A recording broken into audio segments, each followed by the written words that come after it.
What if I told you that the story of one of history's most successful kings held a powerful secret?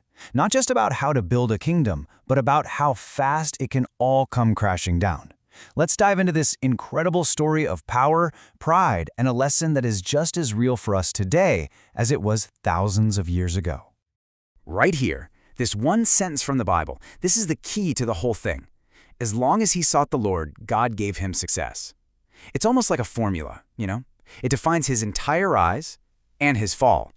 And as we're about to see, this wasn't just a nice little saying, it was the principle that drove absolutely everything.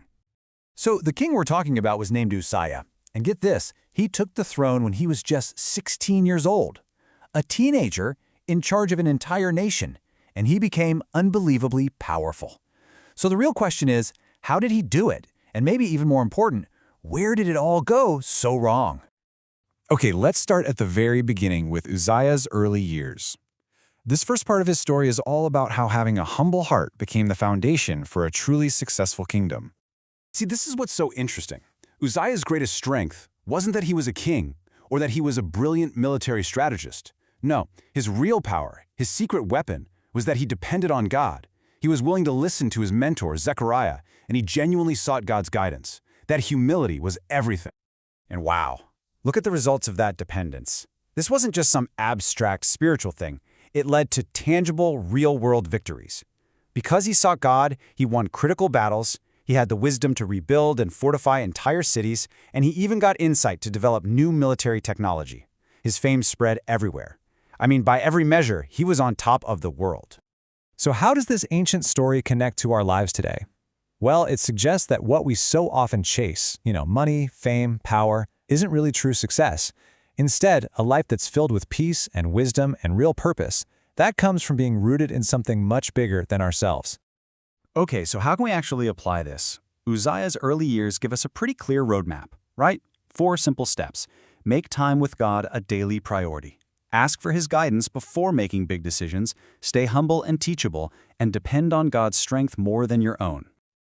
And this is where the story takes a dramatic turn. Every great story has a pivot. And for Uzziah, the very strength that God gave him tragically became the source of his undoing. There it is, the shift. He became powerful, and then he became proud. He stopped seeking the very one who gave him that power in the first place. It's such a classic trap, isn't it? Success made him feel self-sufficient, like he didn't need guidance or God anymore. This chart just lays it all out perfectly. It's like you're looking at 2 different lives. On one side, you have the humble king who sought God and was made strong. And on the other, the proud king who relied on himself and became weak. It's the same man, but 2 totally different paths. So this brings us to the second act of Uzziah's life, the really tragic story of his downfall. And it was all driven by this newfound self-reliance. So what did he actually do? Well, his pride turned into action. He marched right into the holy temple to burn incense on the altar. Now that might not sound like a huge deal to us, but it was a massive act of disobedience. That was a sacred duty that was only for the priests. Uzziah and his arrogance basically decided the rules didn't apply to him anymore. And the consequence was immediate and devastating. As he was standing there, ignoring the priests who were begging him to stop, he was struck with leprosy. This disease forced him out of his own palace, out of the temple, away from everyone. He spent the rest of his life completely alone, a powerful king cut off from everything he had built. The lesson here is such a stark warning. It's often in our moments of greatest success that we are the most vulnerable. Pride starts to grow the second we forget that everything we have, every accomplishment, is a gift. So, how do we avoid falling into that same trap? Well, the story gives us another set of steps, this time on how to guard our hearts. It's all about continuing to seek God, especially when things are going well. Actively fighting against pride.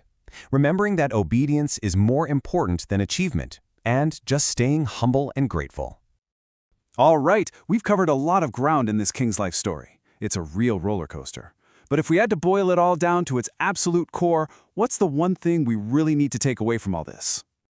It all comes down to this one word: seek. That's the heart of the whole story. God gives strength and success and purpose to those who actively seek him. When Uzziah sought God, he thrived. When he stopped seeking, he fell. It's really that simple and that profound. So, we'll end with this. The lesson from King Uzziah isn't just some old story. It's like a mirror. It kind of forces us to ask ourselves a tough question. Whether we're in a season of huge success or a time of real struggle, where are we really looking for our strength?